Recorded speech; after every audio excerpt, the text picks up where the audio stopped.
Pegue sua Bíblia.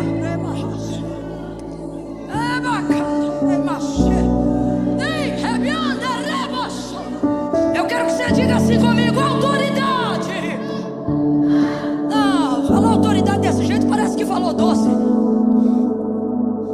Diga autoridade. Isso, autoridade. Eu estava ali, espírito de oração. Eu dizia: Senhor, me confirma a tua palavra, me confirma o que tu queres fazer nesse momento. E com muita clareza o Espírito Santo disse: autoridade. E eu disse: Senhor. E ele disse: diga ao meu povo que eu estou dando autoridade. Você está desenvolvendo autoridade nesse processo. Você pensa que está fracassando, pensa que está naufragando. Você pensa até que é o seu fim, ou que isso pode vir a ser seu fim. Só que Deus te trouxe hoje aqui para dizer: não, eu estou usando esse processo, porque o que eu vou te dar é. E a autoridade, autoridade não é uma coisa que você ganha, autoridade é uma coisa que você conquista. Você está me ouvindo? Autoridade não é como um dom que você recebe porque pede, não. Autoridade você não ganha, autoridade você conquista, você desenvolve. E o que é autoridade? Direito de exercer poder. Isso é autoridade, direito de exercer poder. Não estou exercendo poder porque eu quero, senão isso só faria de mim uma pessoa autoritária. Isso não determinaria a minha autoridade. Não suportamos pessoas autoritárias. Por quê? Porque a vida delas é uma incoerência ao que elas ordenam. E se autoridade é direito de exercer poder, tal autoridade só pode ser adquirida se tal poder for vivido. E esse poder, para ser vivido, ele precisa ser experimentado para ser provado como poder. Eu vou te dar um exemplo. O texto diz que quando Jesus ministrou na sinagoga, criou um alvoroço e todo mundo ouvia ele falar. E então, do lado de fora, os que não tinham ouvido ele ministrar começaram a perguntar como é que era que ele pregava, sobre o que ele falava. Afinal, estava tão cheio e tanta gente o seguindo e o amando e reconhecendo que ele tinha poder, né? Então diga aí, o que é que ele fala? E então aqueles que haviam ouvido Jesus ministrar respondiam dizendo: olha, ele fala o que nós já sabemos. O que significa? Olha, ele não está pregando nada que a gente não conhece, ele está usando o texto sagrado. Só que ele fala como quem tem autoridade, era o que respondia. O que estão querendo dizer então sobre Jesus? Estão dizendo: olha, ele fala palavras que nós já conhecemos, só que quando ele fala a gente se sente diferente, porque a palavra na boca dele é verdade. E por que isso vai acontecer com Jesus? Porque Jesus é o verbo vivo que se fez carne.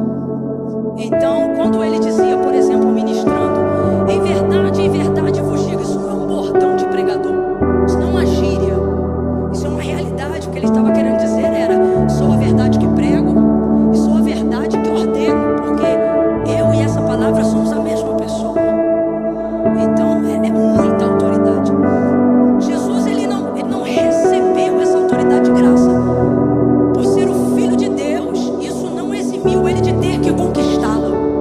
Você está me ouvindo bem? Pode continuar de pé, já vou deixar você sentar.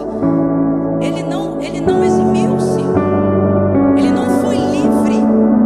Ele também teve que conquistá-la. Se você observar o momento de assunção, ou seja, quando Jesus começa a subir depois do período de 40 dias andando sobre a terra pós-ressurreição, presta atenção, quem está comigo diga amém.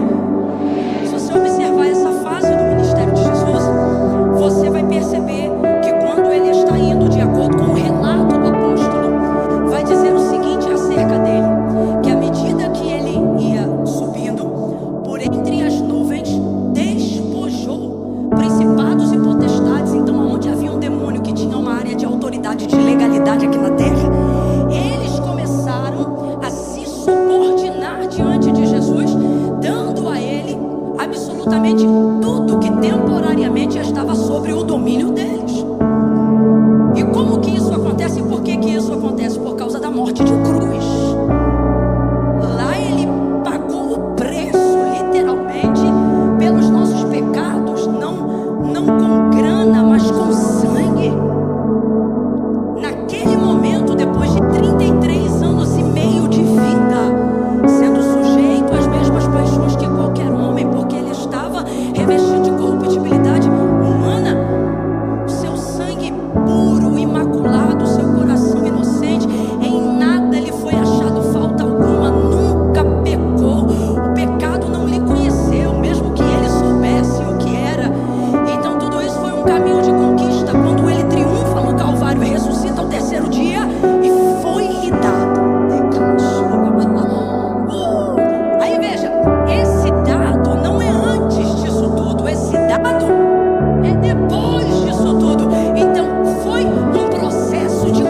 autoridade que pudesse colocar ele em um lugar onde fosse fácil conquistar. Não, não, não. Passou todo o processo, homem de dores. Homem de dores. Lucas capítulo de número 4. E foi conduzido pelo Espírito ao deserto. Grita aí pra mim, por favor, deserto. Veja, veja, foi conduzido pelo Espírito ao deserto para ser tentado pelo diabo. E depois de 40 dias e 40 noites, não caiu, não pecou, renunciou, sofreu, pagou o preço e foi aprovado. Foi aprovado. Seguiu o ministério santo, puro, limpo, imaculado. Ele não precisava que ninguém desse testemunho dele, porque ele tinha testemunho do próprio Deus. E ele dizia: eu não busco a glória dos homens, eu busco a glória do meu Pai. O que ele está dizendo? O reconhecimento de Deus para mim. Por quê? Porque o reconhecimento dos homens só te dá autoridade diante dos homens, mas o reconhecimento de Deus te dá autoridade sobre tudo que está abaixo do nome do Senhor. E no nome dele você conquista também, você entra também, você é empoderado também, você é cheio de autoridade também. Então eu quero que você coloque isso na sua cabeça. Jesus não foi quem foi, é quem é e para sempre será, porque fez uso do seu direito de hereditariedade de filho. Não, ele renunciou isso para provar para nós que essa unção é legítima, essa autoridade é legítima e ela pode ser conquistada e deve. Então eu usei o nosso maior exemplo, Jesus Cristo. Jesus Cristo. E aí eu estava ali, o Espírito Santo falou comigo: autoridade. Está vindo uma unção de conquista sobre nós aqui. Por essa palavra eu vou repetir: está vindo uma unção de conquista sobre nós aqui. Como assim, Camila? Oh, você vai conquistar, você vai avançar, você vai romper. Ei, eu não organizei essas palavras em ordem para parecer bonitinha, não. Eu estou falando debaixo de uma autoridade profética que nos foi constituída por Deus para esta noite. Então eu vou repetir, não fique apático diante dessa palavra, mas demonstre que ela é para você. Estamos debaixo de uma unção de conquista. Você vai romper, você vai romper, você vai conquistar, você vai tomar posse de territórios físicos e espirituais, porque o Senhor vai te dar autoridade. A autoridade, à medida que você avança, conquiste.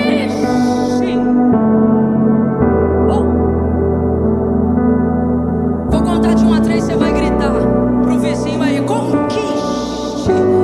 Eu não contei até 3 ainda, e sem ansiedade Jesus te cura. No 3, é 1, é 2, é 3, diga: conquiste. Senta repetindo: autoridade, autoridade, autoridade. Senta, senta. Senta sussurrando, autoridade, autoridade, autoridade, autoridade.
irmãos.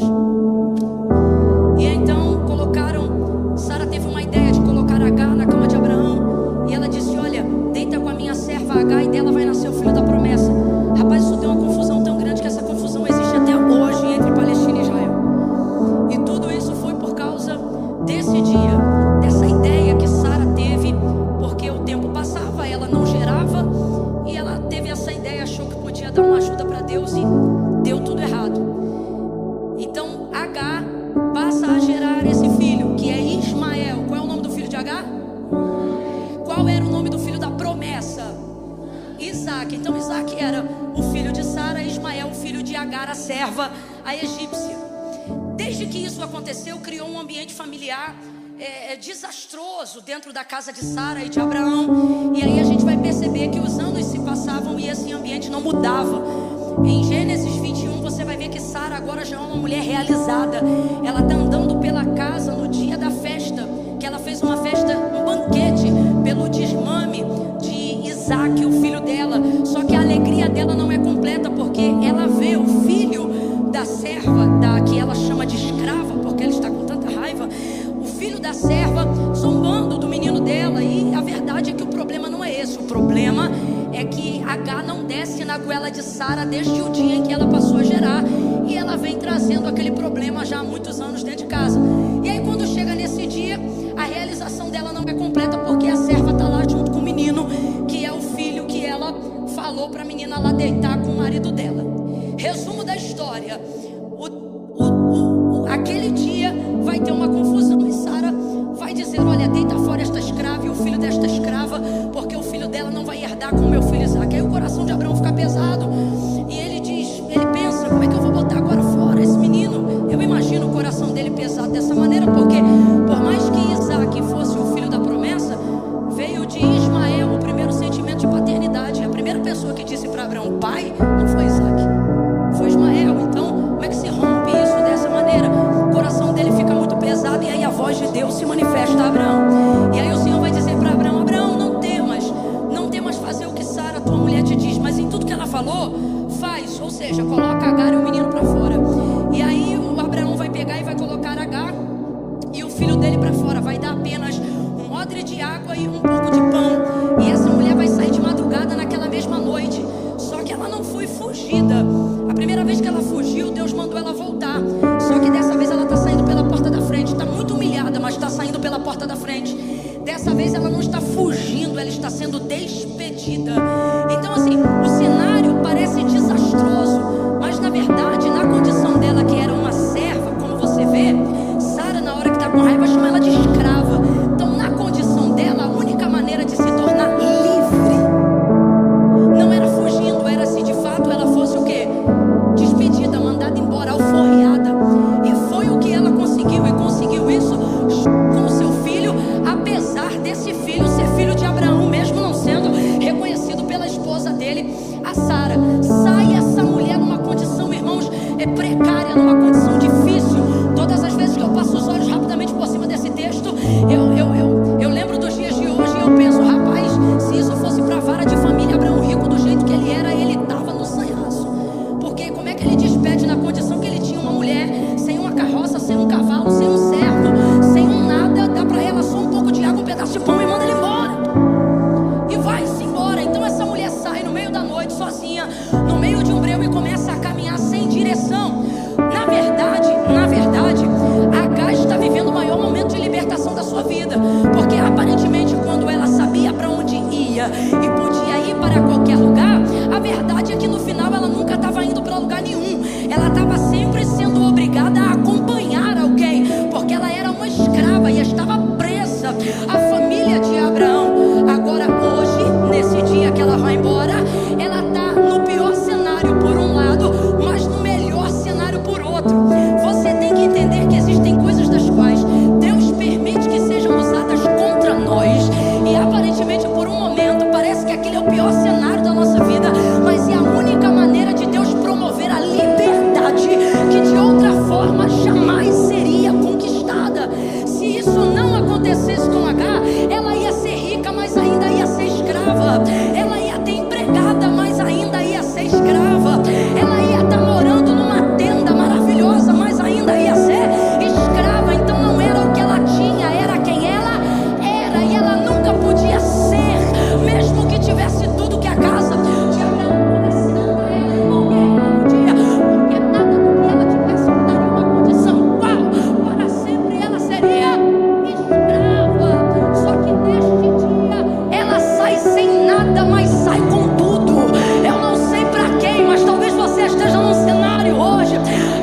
Você diz: Camila, autoridade para quê? Eu não tenho nada. E Deus está dizendo: você não tem autoridade sobre o que você tem, se primeiro não tiver autoridade sobre quem você é. Você primeiro precisa ser livre. A autoridade emprestada não é autoridade, é concessão. Livre, sai ela com esse menino, vai andando errante pelo caminho. Por quê? Porque aparentemente ela não tem direção, ela não sabe para onde vai. E às vezes, quando não sabemos para onde nós estamos indo, de tão desprovido de recursos e até mesmo, por que não dizer, de emoções saudáveis, às vezes é o momento que nós estamos mais leves para sermos conduzidos pela mão de Deus. Você sabia disso? Porque você não está pondo nada à prova. A direção que Deus te der, você vai aceitar. Você não sabe para onde vai? O que Deus mandar você fazer, você faz. Por quê? Tu não tem mais nada a perder. E aí você fica leve, fica um instrumento leve e de fácil manuseio na mão de Deus. Para onde o vento de Deus te soprar, você vai. Então H pensa que está perdida. Completa para mim, por favor. H pensa que está completamente, mas não está. Ela está sendo guiada, porque o Senhor vai dar para Abraão. Não deu para ela, mas deu para Abraão uma garantia, dizendo: pode mandar ela embora, porque em razão do menino ser tua semente, eu vou cuidar desta serva e do filho dela. Agora eu te pergunto, ele falou isso com ela? Não, mas falou com Abraão. Então veja, ela está sendo guiada por Deus e não sabe. Ela me faz lembrar agora a Arca de Noé, que não tinha, como é que é o nome daquele negócio que o marinheiro usa para virar o timão? A Arca de Noé não tinha timão. É interessante, porque se você olhar direitinho, como diz missionária Sheila Xavier, a Arca de Noé, ela não navegava, não pela mão de Noé, ela tão somente flutuava. Aí eu te pergunto, Noé sabia para onde estava indo, gente? Fala aí com inteligência, Noé sabia para onde estava indo? Dentro de uma arca de madeira que não tem timão, ele sabia para onde ele estava indo? Não, mas diga para mim, ele repousou direitinho no Monte Ararat, como se fosse estacionado por um carro com baliza e cone. Então diga para mim, mais uma vez eu vou perguntar, ele sabia para onde ele estava indo? Mas ela estava sendo guiada pelo vento de Deus, pelas águas de Deus, pela corrente de Deus o tempo todo. Você se olha agora e você pensa: Camila, minha vida parece sem rumo, minha vida parece sem direção. Só parece, porque nessa noite você está no lugar certo, na hora certa, ouvindo a palavra certa. Então nisto eu vejo que Deus está te guiando. Deus está te guiando. E este caminho que parece perdido, este deserto que parece sem rumo, estas vias por quais você tem passado, vias emocionais que você não tem controle, vias financeiras que você não tem controle, vias familiares que você não tem controle. Deus está dizendo: e não tem mesmo, porque desta vez o mapa não está na tua mão, mas você está na minha. Não, eu vou falar de novo. Deus está dizendo: o mapa não está na tua mão, e quando o mapa não está na tua mão, é porque você está na minha mão, diz o Senhor. Você vai chegar, você vai passar. Vai passar pelo escuro, vai passar pelo medo, vai passar por angústias, tristezas, dores, dissabores. Olha para quem está do teu lado e diz: está passando. Não, olhe para ele, deixa eu explicar melhor. Diga assim: você está passando. Fala, diga: você está passando. Ela vai passando. Pelo que ela vai passando, irmão? Tem coisa que ela vê, tem coisa que ela não vê. Porque a mulher foi despedida de noite, no meio da madrugada, ela foi indo e foi passando. E você acha que ela sabe por tudo que ela está passando? Eu tenho certeza que passou bicho do lado dela que ela não viu, passou bicho que ela viu, passou momentos que não passou ninguém. Ixi, tanta coisa deve ter acontecido nesse caminho de peregrinação, aonde só Deus sabe onde ela vai parar. Resultado: o dia amanhece, ela já caminhou muito, está parada agora em um lugar. Ela não sabe que lugar é esse, ela só percebe que é nítido, ela está num deserto. Onde H parou? Bora, onde H parou? Parada nesse deserto agora. O menino começa a chorar, a água do odre acabou. E ela pensa: vou morrer. E o menino não para. Ela olha para o menino e pensa: o menino vai morrer também. Para que eu não veja o menino morrer, escute, para que eu não veja o menino morrer,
o mais apertado que você consegue puxar, solta.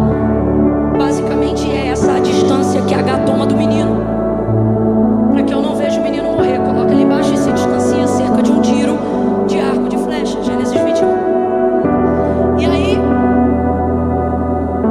a gente vê que essa medida para aferir distâncias, ela é rara na Bíblia. Poucas vezes você vai ouvir isso. Você vai ouvir por pelo menos 3 vezes tiro de pedra. E distanciou-se cerca de um tiro de pedra. Vai ver, por exemplo, Jesus fazendo isso para orar com os discípulos. E distanciava-se dele cerca de um tiro de pedra. Um tiro de pedra é uma distância mais curta.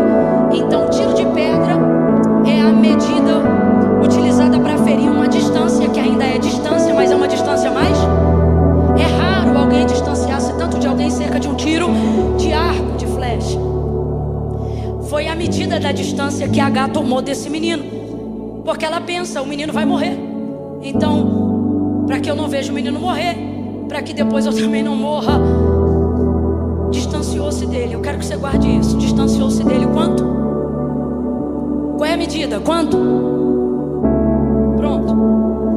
H está nesse momento do deserto pensando, estou desesperada, vou morrer. Só que ela está passando por esse deserto. E quando você está passando, por mais que você esteja passando, o fato de ser um deserto, o fato de carregar consigo aqui atrás uma história de abandono, de rejeição, você desenvolve a certeza de que vai morrer. Só que H não morre nem o menino. Aí o versículo 20 do capítulo 21 vai encerrar esse momento que eu estou pregando para vocês, dizendo assim: olha, Deus estava com o rapaz que cresceu e habitando no deserto. Ele se tornou o que, gente?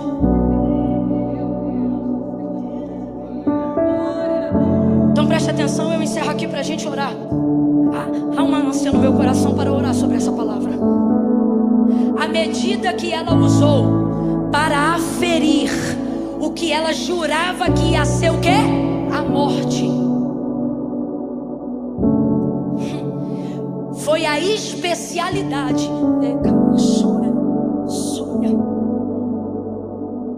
Eu quero que você diga isso comigo agora. Diga especialidade. Agora você vai ministrar sobre você mesmo. Diga especialista. Profetize essa palavra. Diga: eu não vou morrer. Diga: eu não vou morrer. Eu vou me tornar especialista na área que foi medida para me matar. Diga de novo: eu não vou morrer. Eu estou te dando uma chance de saltar uma cova hoje, pelo poder da palavra. Então quando eu te pedir para repetir, não fique pensando, repita. Abra a boca e diga: eu não vou morrer. Diga: eu não vou morrer. Eu vou me tornar especialista daquilo que queria me matar. Quando a depressão não te mata, Deus usa você para matar a depressão na vida das pessoas. Quando doenças em estágio terminal não mata você, Deus usa você para animar quem estava na beira de um abismo. Quando a traição que tentou acabar com teu casamento, ela não acaba com você, Deus te usa para acabar com o divórcio em casamentos que estavam prestes a se deteriorar. Deus está dizendo: ei, se você está aqui é porque ainda não morreu. E se você não morreu, é porque ainda dá para você superar. Quem tem ouvidos, ouça o que o Espírito diz a esta igreja nesta noite. Porque assim diz o Senhor: nada que te matou, nada que tentou te matar, nada disso teve o poder de te parar. E agora você vai dar uma resposta. E qual é a resposta? Tudo que não me mata me fortalece. Agora eu vou superar. Agora eu vou superar. Oracandalaia. Pega na mão desse crente. Não pede licença não. Pega na mão desse crente e diga pra ele: nesse deserto você não morre, você passa e cresce. Você vai superar tudo que veio pra te matar, tudo que veio pra te destruir. Dá um salto dessa cadeira, porque eu vou orar pelo ser cheiros do Senhor nessa noite.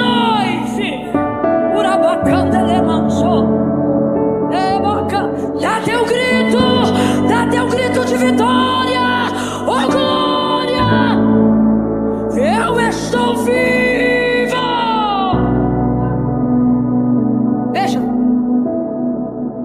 me ouça com atenção para que possamos orar debaixo dessa palavra. Me ouça.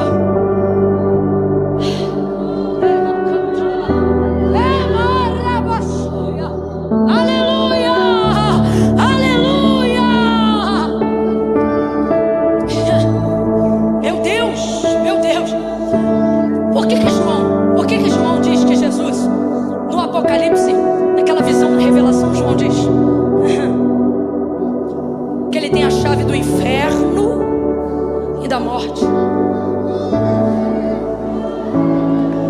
Porque você só tem autoridade. Escute isso. Eu tenho que falar isso que é para você entender como é que você tem que entrar nesse fevereiro. Presta atenção. Você lembra que eu disse? A autoridade é dada ou conquistada? Ora, é dada ou conquistada? Estufa esse peito, vai pra cima. A autoridade não é dada, a autoridade é conquistada, adquirida, tomada. O reino do céu não é dado. O reino do céu não é dado. Jesus disse no dia que João Batista morreu: o reino do céu é tomado. E é tomado como? Ora, esse comportamento de culto via osmose me irrita. Por isso que entra, sai e não muda nada. Porque tá tudo aqui, mas você não pega, você não toma. Tem que ir pra cima. Ei, pra cima.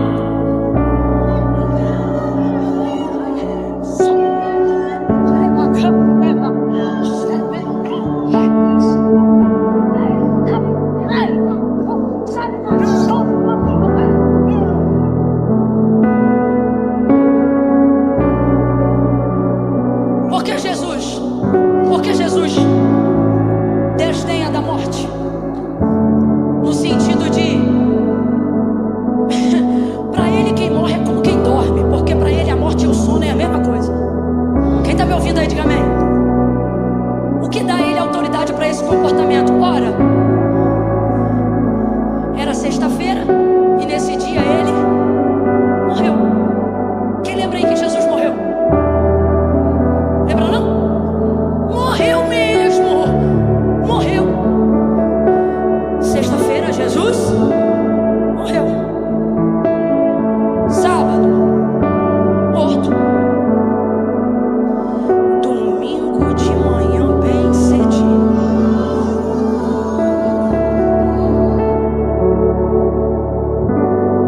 Os anjos vão dizer a Maria: porque procura aquele que vive, porque procura aquele que vive, porque procura aquele que vive entre os mortos. Ele não está aqui, Maria, ele não está aqui, porque ele já ressuscitou. Porque Jesus tem autoridade sobre a morte. Não é porque ele passou, não é porque a morte. Isso aqui vai ficar maravilhoso, porque vai dar para ser compreendido perfeitamente. Não foi a morte que passou por ele, foi ele que passou por ela. Camila, faz diferença? Faz diferença. Sabe isso que você está passando? Essa depressão que você está passando, essa dificuldade financeira que você está passando, essa crise conjugal que você está passando, essa frieza espiritual que você está passando, essa tentação que você está. Eis aí a grande questão. Você está. O que isso significa? Imagine aqui agora todo esse território a percorrer. Se eu ficar parada, é ele que passa por mim. Mas se eu atravessar e não parar de caminhar, sou eu que estou passando por ele. E no mundo espiritual eu estou dizendo: você não passa por mim, sou eu que passo por você. E enquanto eu passo, eu sinto frio, fome, sede, calor, mas sou eu que estou passando. Enquanto eu passo, eu sou moído, envergonhado, humilhado, mas sou eu que estou passando.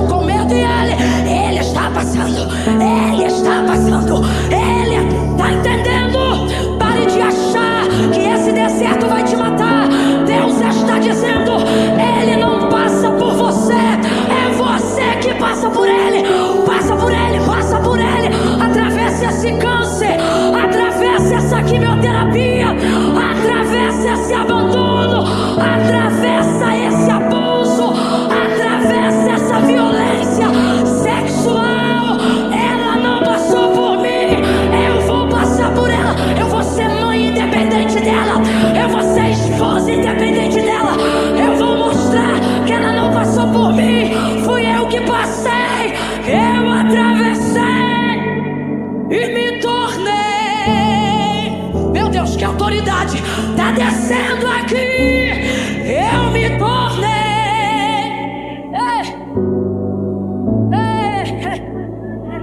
Eu me tornei.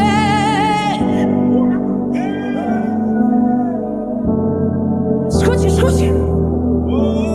Escute. Na casa de Abraão, é o filho bastardo, por mais que seja filho. Na casa de Abraão, é a escrava, por mais que more numa excelente tenda. No deserto não tem tenda, mas também não tem chacota. Em Berseba, o texto não diz o que eles têm. Em Berseba, o texto diz quem eles se tornaram. Ela se torna livre e ele se torna especialista naquilo que foi utilizado para aferir a medida da sua morte.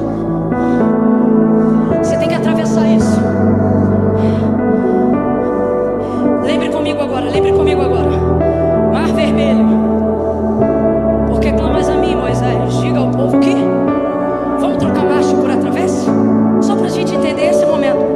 Diga ao povo que isso significa que o povo vai passar pelo meio do. Aí abre o mar e o povo começa a passar. Quando o último hebreu aponta do outro lado, o que vai acontecer com o mar? Mas quem vai estar passando? Os egípcios, o faraó, seus carros, cavalos e cavaleiros perseguindo o povo de Deus. O povo de Deus passa pelo mar, mas o mar passa pelos egípcios.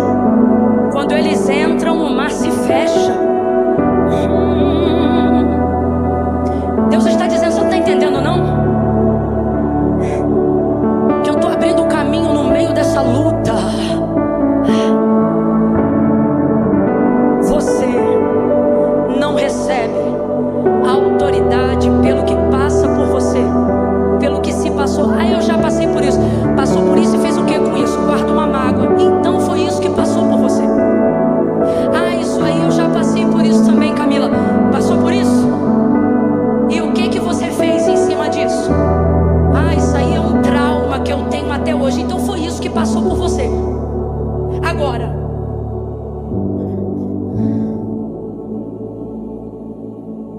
você se tornou uma autoridade nessa área que um dia você foi esmagado.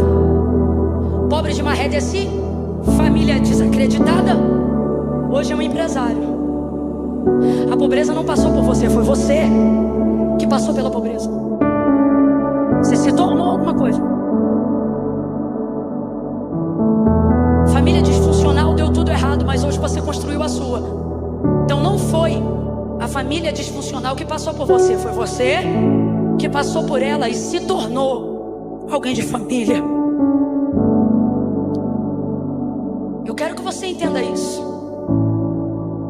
Você tem que sair daqui hoje dizendo: estou passando pelo que eu estou passando, não é para eu morrer, é para eu ter autoridade. Porque quando eu falar disso aqui, vai ter manifestação de poder. Porque eu não estou falando do que eu ouvi, eu estou falando do que eu venci. Eu quero orar por você que está passando por uma situação que até o dia de hoje você pensou: eu não vou aguentar. Só que Deus te trouxe hoje aqui para dizer: você vai passar. E o que era usado para medir sua morte vai se tornar a sua área de especialização, de sucesso, de triunfo. Se tem alguém aqui assim, levante a mão agora. Mão direita para o céu. Mão direita para o céu. Mão direita para o céu. Você vai fechar os olhos e vai abrir a boca. Não vai olhar nem para a direita nem para a esquerda. Fecha os olhos, abre a boca. E você vai começar a rogar ao Senhor: Senhor, a área da minha vida que está me esmagando, que está difícil, é essa, é a finança, ou é a família, ou é a vida espiritual. Escolha uma coisa. Eu estou te dando uma direção. Receba autoridade em cada área, uma de cada vez. Escolha uma área para conquistar agora. Agora, vai. Se é maternidade, diga: Senhor, eu preciso conquistar meu filho. Se é na empresa e nos negócios, Senhor, eu preciso conquistar autoridade financeira, empresarial. Me dá governo na área dos negócios. Se é espiritual, Senhor, eu preciso vencer minhas batalhas espirituais, minhas batalhas. Apresente uma coisa. Eu estou dando aqui opções, mas eu quero que você pegue aquela que está te desafiando, a que faz você pensar em desistir. Coloque ela agora em oração. Vamos embora, não abaixe essa mão não. Não abaixe essa mão não. Não abaixe essa mão não.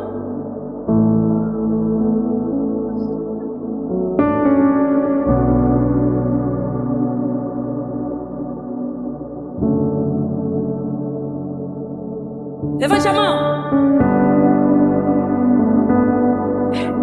Eu vou fazer guerra agora.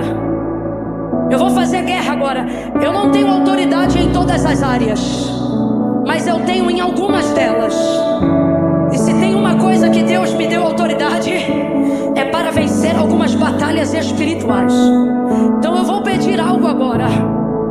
Você vai tentar manter um nível como esse que você está batendo agora, mas sem prato e mais tambores.